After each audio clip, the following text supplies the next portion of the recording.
राम राम साहब। जैसा कि आप सबको पता है, हम पिछले कई दिनों से कोटा बूंदी लोकसभा से कांग्रेस के प्रत्याशी प्रहलाद जी गुंजल साहब के चुनाव प्रचार में लगे हुए थे और बहुत ही अच्छा चुनाव चल रहा है। बहुत ही लोगों में जोश है, उमंग है। और जो नारा मैंने पिछले 7-8 महीने से, जब से मैं आड़ोती में आया हूं, मैंने जो ये नारा दिया है यहाँ कि सारी किसान कौमों को अपने अधिकारों को प्राप्त करने के लिए, अपने भविष्य बच्चों के भविष्य को उज्जवल बनाने के लिए अब समय आ गया कि केवल खेती बाड़ी से हमारा काम चलने वाला नहीं है और पीढ़ी दर पीढ़ी हमारे खेतों की बीघाओं की कमी हो रही है। दादा के पास 20 बीघा जमीन थी, 2 बेटे हुए, 10-10 बीघा में बट गई। फिर बेटे के 2 बेटे हुए, 5-5 बीघा में बट गई। और ऐसा लगता है कि आने वाले समय में हमारे पास इतनी सी ज़मीन बचेगी जिससे केवल हमारा पेट भी नहीं पाल पाएंगे। ऐसे समय में हम चाहते हैं कि जो हमारे किसान भाई हैं, वो किसान भाई अब खेती के अलावा दूसरे धंधों में भी आगे आए, वो सरकारी नौकरियों में अपना वर्चस्व बढ़ाए। लेकिन मैं देखता हूँ, मैंने देखा, सरकारी नौकरी करने वालों को भी देखा है, जो हमारे जो लोग प्राइवेट काम धंधे करते हैं उनकी हालत भी मैंने देखी है आड़ोती में। सब पर कहीं न कहीं राजनीति का असर रहता है और बिना राजनीति के ना तो हमारे लोग सरकारी नौकरियों में खुलकर काम कर सकते हैं, ना ही वो कोई काम धंधा कर सकते हैं। और जिस तरह से मैं शेखावटी और बाकी की राजनीति देखता हूँ, तो मेरा ये मन था कि खास मेरा ये हाड़ोती भी सवाई माधोपुर करौली दौसा की तरह बने। खास ये मेरी हाड़ोती भी शेखावटी की तरह बने, जहाँ किसानों के बेटे ही खेती के साथ साथ काम धंधे करते हैं, ठेकेदारियों में वो आगे बढ़ रहे हैं, खुद की कोचिंग सेंटर चला रहे हैं और राजनीति में ऊंचे ओहदे पे और राजनीति में रहकर अपने लोगों का भलाई कर रहे हैं, लोगों को आगे बढ़ा रहे हैं। आप शेखावटी में चले जाइए, वहाँ की जो किसान जाति है, जाट समाज, उन्होंने किस तरह से वहाँ के नेताओं ने अपने समाज को आगे बढ़ाया, किस तरह से उनको ठेकेदारी में सब जगह मौके दिए। और आज हम देखते हैं हाड़ोती में भी आपने देखे हुए, जहाँ कहीं भी रोड बनता, सड़क बनती है, पीएचडी बनते हैं, तो ज़्यादातर ठेकेदार शेखावटी के आते हैं। इसलिए आते हैं क्योंकि उनके नेता मजबूत थे। उन नेताओं ने उनको एक लाइन दी, ट्रैक दिया। मेरे को पता है कि सावरलाल जी चौधरी पीएचडी मिनिस्टर हुआ करते थे। उन्होंने 1000 जाटों के बच्चों को 1 क्लास का ठेकेदार बनाया और वो आज 1000 बच्चे आज हजार करोड़ों में के उन्होंने ठेके हैं और उनके पास हजारों लोगों को रोजगार दे रहे हैं। मैंने देखा रणथंभौर में, जहां हमारा वर्चस्व, जहां हमारे लोग ने राजनीति में मजबूत है, तो आप कभी रणथंभौर गए होंगे, तो वहाँ जाते जितने भी कंटेनर, जिप्सियाँ, जितने भी काम धंधे हैं, वो हमारे लोगों के हाथों में है। पूर्वी राजस्थान में जाओगे, टोल टैक्सों में जो बच्चे काम कर रहे हैं वो हमारे अपने हैं। वहाँ ठेकेदारी हमारे यहाँ लोगों के पास है, नेतागिरी हमारे लोगों के पास है। उनको कोई काम धंधे में डिस्टर्ब नहीं करता, उनको कोई नौकरियों में डिस्टर्ब नहीं करता। लेकिन मैं जब हाड़ोती के हालात देखता हूँ, यहाँ जो हमारे बच्चे जो नौकरियाँ कर रहे हैं, वो घुट घुट के नौकरी करते हैं। उनको डराया जाता है कि तुम कुछ करोगे तो तुम्हें, अगर तुमने राजनीतिक चेतना या कोई जागृत समाज को करने की कोशिश की, तुम्हारे तबादले कर दिए जाएंगे। और पिछले दिनों से जब से मैंने ये किसान नारा यहाँ हाड़ोती में दिया है कि हम सभी किसान जातियों को एक जाजिम पे आना होगा, यहाँ धाकड़ समाज, माली समाज, ये बड़ी तादाद में है, गुजर समाज, मीणा समाज, यादव समाज, मैं शुरू से ये अपील कर रहा हूँ, जिसके भी खेती बाड़ी है, गांव में जो खेती से जुड़ा हुआ व्यक्ति, किसानियत से जुड़ा हुआ व्यक्ति, हम सबको, सारे अन्नदाताओं को एक जाजिम पे आना होगा और आगे बढ़ने के लिए, अपने बच्चों के भविष्य बनाने के लिए उनको खेती के अलावा राजनीति में भी अपना पैर पसारना होगा, राजनीति को भी अपने हाथों में लेना होगा। और वो राजनीति हाड़ोती में तभी आपके पास आएगी जब ये सारे किसान जातियाँ एक जाजिम पे बैठेगी और सारे लोग अपने मतभेद मनभेदों को भुलाकर एक साथ आएगी। और मैं देख भी रहा हूँ उसका बहुत भयंकर असर इस हाड़ोती में हो रहा है। हाड़ोती में सारी किसान जातियाँ अब एक जाजिम पे आ चुकी हैं। यहाँ जिन नेताओं ने कभी किसान का नाम नहीं लेते थे अपनी जुबान पर, जो केवल काम धंधे व्यापारीकरण की राजनीति करते थे, वो हर मंचों पे हर जगह अभी कह रहे हैं कि भाई किसानों के लिए भलाई करेंगे, किसानों की लड़ाई लड़ेंगे। ये आपके भाई की ने जो संघर्ष किया, आपके भाई ने जो 12 में जिस तरह के हालात थे, उस हालातों के खिलाफ आपके भाई ने जो लड़ाई लड़ी, मैं जेल गया, मुकदमे भी खाए। मेरे पर एक ऐसा मुकदमा लगा जो शायद राजस्थान में किसी पे नहीं लगा हो, राजनीति में काम करने वाले पे। मेरे पे राजसुका लगाई गई, फिर भी मैं डरा नहीं, पीछे नहीं हटा, कमजोर नहीं पड़ा, क्योंकि मेरा लक्ष्य है मैं कुछ बनूँ कि नहीं बनूँ। और इस हालात राजनीतिक परिस्थितियों को मैं बदलने का पूरा प्रयास कर रहा हूँ। और जिस तरह का आशीर्वाद मुझे पिछले दिनों मिलने लगा, सब लोगों को भरोसा होने लगा कि कोई किसान का बेटा हड़ौती में राजनीति करने आया और उसने सब लोगों को एक जाजम पे बिठाया है। बहुत सके चुनाव चल रहा है, लेकिन मैं इस कोटा की धरती पे प्रहलाद गुंजर के लिए वोट मांग रहा हूँ। और इसलिए मांग रहा हूँ क्योंकि अब तक हमें इस हाड़ौती में भी गुजर मीणाओं को आपस में लड़ा लड़ा के दूसरे लोग वो राज कर रहे हैं जिनके 4 वोट नहीं है। मीणा लड़ता है तो गुजरों को भड़का देते हैं, गुजर लड़ता है तो मीणाओं को भड़का देते हैं। मैं आज आपसे अपील करता हूँ कि मैंने पिछले 10-20 साल से मैं इस काम में लगा हुआ हूँ और पूरी मेहनत कर रहा हूँ कि कैसे न कैसे गुजर मीणा समाज में भाईचारा बढ़े, और ऐसा भाईचारा बढ़े जिसकी लोग मिसाल दे। मैं देख रहा हूँ किस तरह से मीडिया वाले पत्रकार बंधु किस तरह से हमारी जो गठजोड़ हो रहा है, हमारे जो भाईचारा मजबूत हो रहा है, इस भाईचारे को तोड़ने के लिए पूरी उन्होंने ताकत लगा रखी है। जितनी भी यहाँ ताकतवर शक्तियाँ हैं, मीडिया में हो चाहे दूसरे लोग हों, उन्होंने अपनी पूरी दम लगा दी कि अगर ये गुजर मीणा एक हो गए तो हमारा कुछ यहाँ बचेगा नहीं। ऐसे में इनको कैसे न कैसे इनमें मतभेद पैदा किए जाए, इनको वापस से लड़ा झगड़ा के हमारी राजनीतिक रोटियां सके, हमें अपने वोटों का जो फसलें हैं उस वोटों की फसल को काटें। और यही कारण है कि अंता जैसे विधानसभा क्षेत्र में जहाँ 30,000 मीणा हो, 35,000 मीणा हो, 20,000 गुजर हो और एक 4 वोट वाला व्यक्ति राज कर रहा है। हमने देखा है कोटा में भी जिसके 4 वोट नहीं है। और मैं जब यहाँ कोटा में आया तो मैंने देखा कि इनके पास वोट नहीं है और इनके पास कुछ बचता नहीं है। जब हम मेहनत कर रहे थे और जब उनके पास कुछ नहीं बचा तो उन्होंने लास्ट में उसी पैंतरा अपनाने की कोशिश की कि भाई इनको वापस से कैसे न कैसे ऐसा करके लड़ा दे, झगड़ा दे। लेकिन जब ये सफल नहीं हो रहे थे तो एक मामले को इन्होंने बड़े षड्यंत्र पूर्वक प्लानिंग से पैसा देकर अपना एक पैसे का उपयोग करके, धनबल का उपयोग करके एक ऐसी घटना को अंजाम दिया जिससे आज हमारे पूरे चुनाव में एक डिस्टर्ब आ गया और बड़ा ही विचलित करने वाली घटना को इन्होंने एक अंजाम दिया है। जिस घटना में जो कापरेन में घटना हुई, घटना यदि हम चिल्ला चिल्ला के पहले दिन से कह रहे थे कि ये जरूर इनके पास कुछ नहीं बचा, भैया एक ही इनके पास उपाय बचा, या तो ये हिंदू मुसलमानों का कहीं ना कहीं दंगा कराएंगे। इन्होंने वो भी कोशिश करी, कैथून में इन्होंने हिंदू मुसलमान का दंगा कराने की कोशिश करी। फिर वो जब ये लोग वहाँ सफल नहीं हुए, वहाँ जब हिंदू और मुस्लिम भाइयों ने इनको समझ लिया, इनको इस बिरला के कर्मों को समझ लिया, तो वहाँ जब ये सफल नहीं हुए फिर इन्होंने आगे कोशिश करी कि कैसे नरेश मीणा ने जिस तरह से मेहनत करके 10-20 दिन से जो भाग रहा हूँ मैं, रात दिन मेहनत कर रहा हूँ, और जो जोश मीणा समाज में आया गुंजल साहब को लेकर, पूरा मीणा समाज गुजर समाज से भी बढ़कर गुंजल साहब को घोड़ी पे बिठा रहे हैं। पूरा जी जान से गुंजल साहब के साथ पूरा समाज लग गया और जिसका जो स्वागत गुजर समाज कर रहा है। आज मैं जाता हूं तो गुजर समाज मेरे को कंधों पे बिठा रहा है, घोड़ी पे बिठा रहा है, साफे बंधवा रहा है। गुंजल से ज्यादा गुजर समाज मुझे अपना मान रहे हैं, अपना मेरे को लोग, मेरे को 80 साल के गुजर समाज के बुजुर्ग आके मेरे से कहते हैं कि बेटा जहां तू कभी भी तेरे को जरूरत पड़ी तो हम तेरे लिए सब कुछ अपना न्यौछावर करने के लिए तैयार है।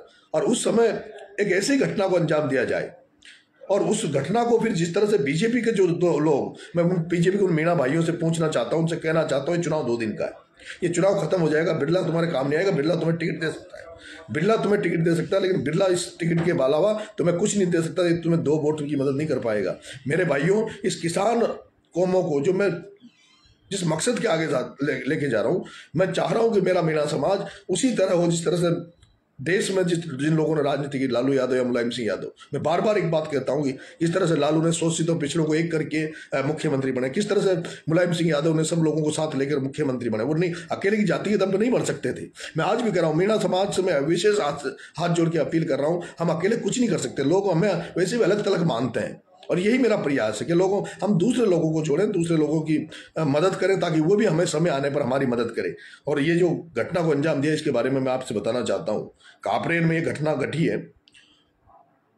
कापरेन में ये जो जिसके ऊपर ये हमला हुआ, बनवारी मीणा के ट्रैक्टर से 10 महीने पहले एक गुजर जो था जिसने ये हमला किया, उसकी पत्नी की हत्या हो गई थी। वो जो एक्सीडेंटली ट्रॉली पलट गई थी जिसमें उसकी पत्नी की डेथ हो गई थी। लेकिन इस घटना को हुए 10 महीने हो गए थे। ये घटना बिल्कुल दब गई थी, कहीं इसकी कोई चर्चा नहीं हुई, कहीं कोई बात नहीं हुई। और 10 महीने बाद गांव में एक संध्या का कार्यक्रम चल रहा था जहाँ पर बनवारी मीणा बैठा था। और ये जो हमारे पास और मेरे पास कभी जिंदगी में झूठ नहीं बोलते, हमारे पास पुख्ता सबूत है कि इस घटना को अंजाम देने वाला एक तो धनराज गुर्जर है। धनराज गुर्जर है जो ओम बिरला के पीए का बजरी में पार्टनर है। एक जुगराज गुर्जर है जो ओम बिरला का खासम खास चमचा है। मेरे भाइयों, गुजरों में वैसा नहीं, सारे गुंजर साहब, कई लोग मैंने देखे हैं। जब एक मर्डर यहाँ पे हुआ था देवा नाम से, तब भी प्रहलाद गुंजल ने कहा कि मैं क्राइम के पक्ष में नहीं हूं, मैं गुंडागर्दी के पक्ष में नहीं हूं, मैं तो आम जन की के लिए हूं। जहां पे मुझे लगेगा कि यहाँ अन्याय हो रहा, मैं उसके खिलाफ बोलूंगा। और यही कारण था कि कुछ गुर्जर समाज में भी जो अपराधी तत्व है गुर्जर समाज में, जो गलत काम धंधे करते हैं, वो आज गुंजल साहब के साथ नहीं है, वो सब बिरला के साथ है। वहां मैंने देखा है 12 में भी यही सिस्टम था। जो गुर्जर समाज में कुछ 2-4 लोग ऐसे थे जो पैसा कमाते हैं, जो मतलब जिनके लिए सोशल इंजीनियरिंग, जिनके लिए समाज कुछ नहीं है, उनको केवल पैसा भगवान दिखता है, वो लोग इन्हीं लोगों के पास रहते हैं। और ये लोग उनको जानबूझ के अपने पास रखते हैं ताकि कभी न कभी जब मौका आए तो उनको यूज करें। और ये देखा इस घटना में भी ये हुआ कि एक धनराज गुर्जर और एक जुगराज गुर्जर, जो दोनों ही बिरला के खासम खास यार हैं, खासम खास लोग हैं, उन्होंने षड्यंत्र करके इस घटना को 8 दिन पहले ये अंजाम देना चाह रहे थे। लेकिन 8 दिन पहले ये सक्सेस ही नहीं हुए। ऐसे में इन्होंने परसों उसको वो जो लड़का था उसको भर के, उसको पैसे के जो भी इन्होंने किस तरह से उसको अपने जाल में लिया और उस मीणा पे हमला कराया। रात को हमको जैसे ही पता लगा ये घटना हुई है, प्रहलाद जी गुंजल साहब और मैं दोनों ही, हम लोग उससे बनवारी से मिलने गए हॉस्पिटल में। उसके हॉस्पिटल के मालिक से गुंजल साहब ने बात करी है और गुंजल साहब ने तुरंत एएसपी को फोन करके कहा था कि क्या नाम से तुरंत उस हत्यारे को, जिस आदमी ने ये घटना करी, जंगली वो जानवर है, उस जंगली जानवर को गिरफ्तार किया जाए। उसको तुरंत प्रभाव से पुलिस ने रात को ही गिरफ्तार कर लिया है और उस पर कानून जो भी कार्रवाई होगी, कानून सख्त से सख्त कार्रवाई करिए। मैं कानून से पुलिस से भी ये निवेदन करूंगा कि वो पुलिस उस पर सख्त से सख्त कार्रवाई करे। लेकिन आप दुर्भाग्य ये देखो, और आज मैंने देखा है, आज गुर्जर समाज मीटिंगें कर रहा है सब जगह, और गुर्जर समाज ने तय किया है कि भाई उसके परिवार को, इस जुगराज को और इस धनराज गुर्जर को, जिन्होंने दोनों समाजों के भाईचारे को तोड़ने का प्रयास किया है, उन दोनों को समाज से बहिष्कृत किया जाएगा, समाज से उनको जात बार किया जाएगा। उसके बाद उनको, उनके हुक्का पानी बंद किया जाएगा। उनको समाज में बैठने का कोई जगह नहीं है, ना ही समाज में कोई अगर उनसे रिश्ता रखेगा तो ऐसे लोगों को गुर्जर समाज में रहने का कोई अधिकार नहीं है। ऐसी मीटिंगें गुर्जर समाज अभी कर रहा है, गुर्जर समाज में चल रहा है कि भाई ऐसे हत्यारों को, इन लोगों के लिए समाज में कोई जगह पहले भी नहीं थी, अभी भी नहीं है। मैं देख रहा हूं जिस तरह से आज ये गुर्जर समाज और मीणा समाज में जो एकता जो बढ़ रही है, इस भाईचारे को, मेरे भाई, मेरी अकेले की ताकत नहीं है। मैं बहुत 10 साल से मैं प्रयास कर रहा हूं इस भाईचारे को बढ़ाने के लिए। मेरे अकेले की ताकत नहीं है। मेरे युवा साथियों, मेरे प्यारे भाइयों, आपने मेरे पे भरोसा किया, आपने मेरे पे विश्वास किया। 12 में भी आपने बहुत मेरे को ताकत दी है, हिम्मत दी है। आपकी दम पर ही मैं इस हाड़ौती में लड़ाई लड़ रहा हूँ और मैंने कई कुर्बानियां दी। ऐसा नहीं कि मैंने, और इसीलिए मैं चाहता हूँ मेरा समाज एक दिन बहुत बड़े ओहदे पे पहुंचे। लेकिन वो समाज तभी ओहदे पे पहुंच सकता है जब हमें दूसरे समाज हमारे साथ में खड़े मिले। और यही कारण है, मैंने तो यहाँ पे ब्राह्मण समाज, राजपूत समाज, जिनका स्वाभिमान खत्म कर दिया था इस ओम बिरला ने, जिनकी राजनीतिक हत्या करने का, जिन परिवारों की हत्या की थी, उनकी भी मैंने बात तो यहाँ कोटा में उठाई थी। और उसको सब लोग यहाँ ब्राह्मण समाज और राजपूत समाज ने मेरी बात को स्वीकार किया था। और उन्होंने कहा था कि भाई नरेश मीणा जो कह रहा है वो एकदम सही कह रहा है कि ये जो व्यापारी जो राजनीति में हाड़ौती में घूम रहे हैं, जो केवल धंधा, राजनीति को जिन्होंने धंधा बना लिया, इनको यहां से भगाने का समय आ गया है। मेरे भाइयों, ये ओम बिरला जो इतनी गंदी राजनीति पे आ गया, ये इतना नीचा गिर गया, ये सोच नहीं सकते थे। क्योंकि ये राजा नहीं है, ये न्याय नहीं कर सकते, ये व्यापारी है। इनका धंधा व्यापार करना है। इनको ये राजनीति के बहाने अपनी जेबों को भरना चाहते हैं। इसलिए मेरा आपसे विनम्र आवेदन है कि आप इस भाईचारे को टूटने ना दें। जो जोश और उमंग इस चुनाव में आई है उसको बनाए रखें। दोस्तों, मैं आपसे वादा करता हूं, ये किसान का बेटा अगर प्रहलाद गुंजल चुनाव जीतेगा तो इस हाड़ौती की राजनीति बदल जाएगी। और ये चोर डकैत जो भी यहाँ घूम रहे हैं, जो ये लपके, जो पैसे की जो वो भागते हैं, इन सबका खात्मा होगा। इसलिए मेरा विशेष आग्रह है, आप देख लो मेरे भाइयों, एक यहाँ दिया मीणा नाम की एक बच्ची का मर्डर हुआ। ओम बिरला के खास चमचे ने उसको मारा, उसकी लाश मिली थी नहर में डूबी हुई। आज दिन तक उस बच्ची के हत्यारों को न्याय नहीं मिला। मैं पूछना चाहता हूं, बिरला, जब तेरा आदमी, जब उसको मीडिया क्यों नहीं छापता, उसको मीडिया आगे क्यों नहीं बढ़ाता? मैं पूछना चाहता हूं, एक एक बार एक मीणा समाज के एक व्यक्ति ने जो यहाँ पे नयापुरा थाने में अपने आप को आग लगाकर मर गया था, जो कांग्रेस पार्टी के कार्यकर्ता की वजह से मरा, उसमें भी प्रहलाद गुंजल वो शख्स था जिसने रात के 12 बजे उस मीणा के लिए धरना दिया था और उस धरने के बाद में वो थाना सस्पेंड हुआ था। प्रहलाद गुंजल उस तरह का नेता, जहां अन्याय हो जाए, वो किसी धर्म जाति का हो, वहां वो पहुंचते हैं, वो उनकी लड़ाई लड़ते हैं। मेरा आपसे अभी भी ये आग्रह, जो हमने जो जोश जो उमंग हमने बनाई है उसको बनाए रखें। ये एक घटना थी ऐसी, और आप देखिए ना किस तरह से मीडिया उसको हवा दे रहा है, किस तरह से भारतीय जनता पार्टी के दल्ले, ये चोर ज्ञापन दे रहे हैं। अरे तुम्हें शर्म आनी चाहिए भाई। हम एक इतने बड़े तबकों को एक साथ जाजे पे बिठाना चाहते हैं, जोड़ना चाहते हैं, और तुम दोनों समाज, ये चुनाव एक साधारण चुनाव नहीं है, ये लोकसभा का चुनाव नहीं है। इस सेठ से ये चुनाव लड़ रहा है प्रहलाद गुंजल। वो सेठ हमारा क्या लगता है? वो सेठ हमें क्या देगा? उसके पास पैसा हो सकता है, उसके पास फैक्ट्रियों का मालिक हो सकता है, पर हमारे काम आने वाला नहीं। हमारे काम तो वो आएंगे जो गुर्जर समाज हमारे गांव में रह रहा है, हमारी मेर पे रह रहा है, हमारे पड़ोसी है, उनसे हमारे रिश्ते हैं, वो उनसे हमारी जरूरत पड़ेगी। आज आपको मैं एक बहुत बड़ी एक बात बताना चाहता हूं। अगर गुर्जर मीणा आंदोलन उस समय 2006 में नहीं चलता तो आज शायद उस समय नमोनारायण मीणा को मुख्यमंत्री होते। आप सोचते हो, आप कहते हो कि हमारा व्यक्ति मुख्यमंत्री क्यों नहीं बनता, हमारा व्यक्ति मालिक क्यों नहीं, उसको बड़ा होता क्यों नहीं मिलता? क्यों मिले? आप लोग किसी को जोड़ना नहीं चाहते, आपके साथ कोई है ही नहीं। और जब मैं प्रयास कर रहा हूं कि मैं दूसरे लोगों को जोड़ूं, दूसरे वर्गों को जोड़ूं, और उसमें भी ये जोड़ो, इनको मुंह तोड़ जवाब देने का समय है। इनको मुंह तोड़ जवाब देने का समय। जो बीजेपी के लोग जो ज्ञापन दे रहे हैं, कब पहले देते ना ज्ञापन? कितनी घटनाएं होती है साल में। जाते ना दिया मीणा की जब मर्डर हुआ उस समय जाते ना ज्ञापन देने, जब बिरला ने मरवाया उसको, जाते ना वो दिनेश मीणा के उस मामले में। दिनेश मीणा का जब मर्डर हुआ 12 में, ये वही नरेश मीणा था जिसने उसको न्याय दिलाने के लिए आंदोलन किया, जेलों में गया। कितने लड़कों पे मुकदमे लगे, लेकिन पूरी हालत को बदल दिया।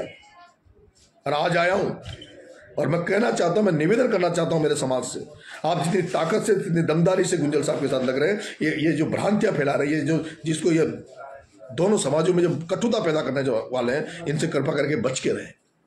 बहुत समय लगता है, बहुत मुश्किल होती है लोगों को जोड़ने में। तोड़ने में 2 मिनट लगता है, 2 मिनट तोड़ने में लगता है। भूल गए सब लोग भूल गए। वो बीजेपी वाले जो चला रहे हैं उसको देख रहे हैं। कहाँ गया जब वो अंजलि बिरला की जगह कोई दूसरी मीणा की छोरी कोई कलेक्टर बनती? जिस बिरला ने अपनी बेटी को जब फर्जी तरीके से कलेक्टर बनाया, उसकी जगह कोई दूसरी मीणा समाज की भी बेटी कलेक्टर बन सकती थी। तो बड़ा दुर्भाग्य। हम नारे लगा रहे थे, भाषण दे रहे थे, कल तक कह रहे थे हमारा संविधान खतरे में है, हमारा लोकतंत्र खतरे में। देखो ना उसको, हेमंत सोरेन, वो भी तो तुम्हारा आदिवासी भाई है। वो हेमंत सोरेन जो मुख्यमंत्री, उसको जेल में डाल रखा है, झारखंड का मुख्यमंत्री। क्यों डाल रखा है? केवल वो इसलिए कि उसने जंगल और जमीन की रक्षा की। उसने आदिवासियों के इलाकों में ये कह दिया कि कोई खाने नहीं खुलेगी, कोई कोयले खाने बंद करो, ये जो अडानी अंबानी के जो धंधे चल रहे हैं इनको बंद करो। इसलिए उस आदिवासी को जेल में डाल दिया जाता है। मेरे भाइयों, अभी भी समझने का टाइम है। ये समय है कांग्रेस को मजबूत करने का। कांग्रेस चिल्ला के, कांग्रेस को हमारी जरूरत है। कांग्रेस ने हमें बहुत कुछ दिया है। हमें दिया बाबा साहब भीमराव अंबेडकर ने, हमें दिया कैप्टन छुट्टनलाल मीणा ने, हमें दिया काला बादल ने। क्या बचेगा हमारे पास? सब कुछ निजीकरण।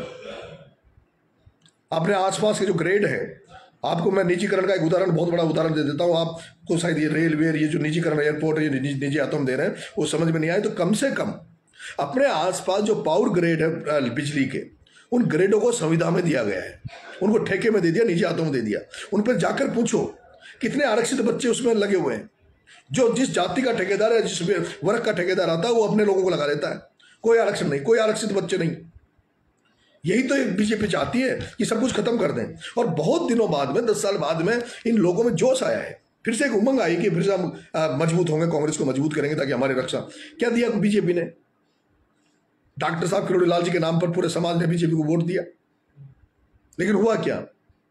ना मुख्यमंत्री, ना गृह मंत्री, ना डिप्टी सीएम। पंचायत राज दिया, वो भी आधा अधूरा। एक मंत्री बनाया मीणा समाज में, एक, उसको भी, और वो भी इतना जनाधार वाला भगवान जिसके इशारे पे पूरा समाज एक तरफा चला जाता है। उस व्यक्ति का अपमान। कांग्रेस का राज था, आपको पता है, पंचायत राज पूरा डिपार्टमेंट रमेश मीणा के पास था, चिकित्सा मंत्रालय प्रसाद लाल, अरे कांग्रेस में तो थे भी नहीं कोई दमदार आदमी जिसने जो कांग्रेस को, फिर भी कांग्रेस ने उनको अधिकार दिए, ताकत दी। 4 दलितों को कैबिनेट मंत्री का दर्जा दिया। उसके पहले की गवर्नमेंट में 5 मंत्री मीणा बनाए कांग्रेस ने, 5 मंत्री। तो जब कांग्रेस आती है तो कलेक्टर रेस भी आप देखो ना, आप स्वास्थ्य अब कितने कलेक्टर रेस भी लगे हुए हैं तुम्हारे अभी बीजेपी की सरकार में। कोटा में कितने, एक तो बता दो मुझे, 12 में बता, कहीं भी बता दो इस बीजेपी राज में जो तुम्हारे अधिकारियों को लगा रखा हो। कितनी बुरी हालत कर रखी है हमारी। और फिर भी इसलिए मेरा आपसे हाथ जोड़ के निवेदन है, मेरे भाइयों, अगर प्रहलाद गुंजल चुनाव हार गया तो मैं दोबारा राजनीति में अपना मुंह नहीं दिखाऊंगा। प्रहलाद गुंजल चुनाव हार, ये मेरा सपनों का चुनाव है। ये जिसको मैं देखना चाहता हूं, आज से 5 साल 10 साल बाद में जिस राजनीति को मैं देखना चाहता हूं हाड़ौती में, इन सपनों को लेकर सजोकर जो मैं आगे बढ़ रहा हूं, उनका चुनाव है ये प्रहलाद गुंजल का चुनाव। मेरा आपसे विशेष निवेदन है, जो बरकरार आपने बनाया था उसको बरकरार रखें, पूरी ताकत से गुंजल साहब को चुनाव जिताएं। प्रहलाद गुंजल चुनाव जीतेगा तो हम सब लोगों का भला होगा। और अगर प्रहलाद गुंजल चुनाव हार गया तो मुझे नहीं लगता कि कोटा की धरती पर कोई दूसरा लड़ाका ऐसा आएगा लड़ने चुनाव। इस चुनाव का असर बहुत पड़ेगा हाड़ौती पे। प्रहलाद गुंजल चुनाव हार गया तो मुझे तो नहीं लग सकता कि आगे आने वाले समय 10-20 साल तक राजनीति में इस तरह का, और ये लोग यही करते हैं। अब ये एक बार अंता में भी हुआ ऐसा, चलते चुनाव में एक चाकू मरवा दिया गया, उसकी लाश को पड़े रखा हॉस्पिटलों में और उसके नाम पर वोट मांगे गए। हाड़ौती में यही होता है, इनके पास वोट नहीं है, कुछ नहीं बचा इनके पास, इनकी दुकानें खत्म हो चुकी है, इनके पास मीडिया बचा है, पैसा बचा है और ये षड्यंत्रकारी लोग बचे हैं। और उन गुलामों से कह देना चाहता हूं, गुलामों, कोटा बूंदी में बिरला से टिकट तो ले लेते एमएलए का, एक कुछ बन तो जाते हैं।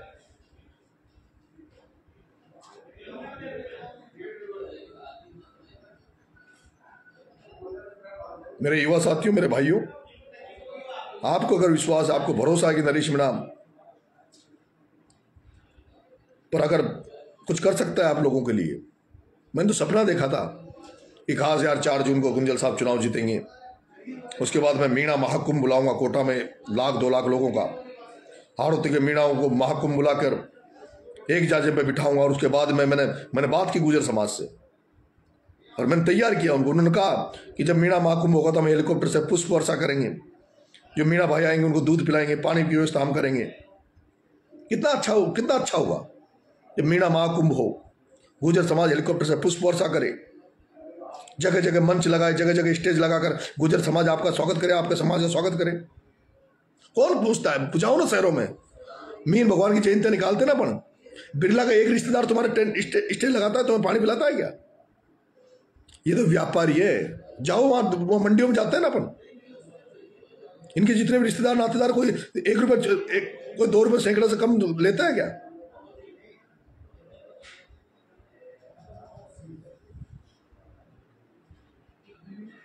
आपसे हाथ जोड़ के निवेदन, ये जो इनके जो चमचे गुलाम जो विज्ञापन देते डोल रहे हैं, भड़काते डोल रहे हैं, वीडियो वायरल कर रहे हैं, इनको जवाब दो कि हम इस भाईचारे को किसी भी सूरत में नहीं टूटने देंगे। एक मिसाल कायम करेंगे हिंदुस्तान में कि हाड़ौती के मीणा समाज ने गुजर समाज को पूरा तन मन धन से साथ देकर और प्रहलाद गुंजल को चुनाव जिताया। और प्रहलाद जी गुंजल चुनाव जीत रहे हैं मेरे भाई। इसमें तो सरे लेने का समय है। ब्राह्मण समाज पूरी ताकत के साथ कह रहा है कि हम पूरी ताकत से गुंजल को जिता के लाएंगे। राजपूत समाज कसमें खा रहा है, सौगंध खा रहा है कि वो गुजरात का अपमान का बदला लेंगे। तो हमारा तो मौका है, सामाजिक एकता के साथ साथ राजनीतिक ताकत भी हमारी बढ़ेगी। लोगों को लगेगा यार चलो। इसलिए मेरे युवा साथियों, गांव में जितने भी लोग हैं, मैं आपसे निवेदन कर रहा हूं और एक कसम खा रहा हूं, अगर प्रहलाद गुंजल चुनाव हार गया तो आप नरेश मीणा को राजनीति में नहीं देखोगे। मुझे बड़े बड़े लोगों ने मना किया कि आप वहां मत जाओ कोटा प्रचार करने। कई पत्रकार बंधु जो मेरे बड़े भाई बनते थे,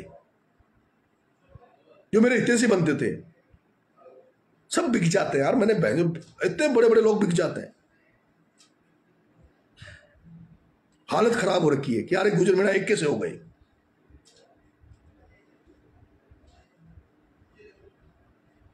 एक पत्रकार, जो अब नाम नहीं लूंगा कभी,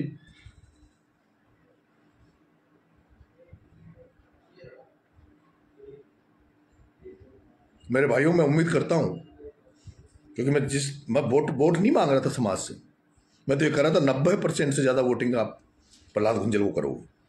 और मुझे उम्मीद थी, जो जोश था, मैं कल परसों बूंदी गया, 4 जगह मेरी सभा थी, करवर, कापरेन, कटखड़, नमाना। नमाना में रात को 1 बजे लोग हजारों की संख्या में थे। कापरेन में रोड शो हुए। उस जोश को बनाए रखें मेरे खातिर। अगर आप मुझे राजनीति में देखना चाहते हैं तो मेरे खातिर कम से कम पूरी ताकत से, पूरी जुनून से, पूरे जोश से मेरे युवा साथियों, कल 26 तारीख को कल वोटिंग होगी 7 बजे से 6 बजे तक। मैं हर बूथ पे जाने का प्रयास करूंगा। मैं कल पूरे दिन भर बूंदी में रहूंगा। सुबह 7 बजे मैं निकलूंगा। प्रत्येक बूथ पे, आपके बूथ पे आकर आपसे रामाश्यामी करने का मैं प्रयास करूंगा। कल मेरा दिन भर बूंदी में रहेगा। मैं एक एक बूथ पर आकर आपका उत्साहवर्धन करूंगा। आप अभी से पूरी ताकत से लग जाएं, वोटिंग लिस्टों को ढूंढें और वोटों को ढूंढ ढूंढ कर कल वोटिंग कराएं। इसी के साथ आपको बहुत बहुत धन्यवाद। मुझे विश्वास आप मेरी बात रखेंगे, मेरा मान रखेंगे। और मैं फिर एक अपनी बात को दोहरा रहा हूं, अगर गुंजल साहब चुनाव हार गए तो मैं आपको दोबारा राजनीति में मुंह नहीं दिखाऊंगा। धन्यवाद।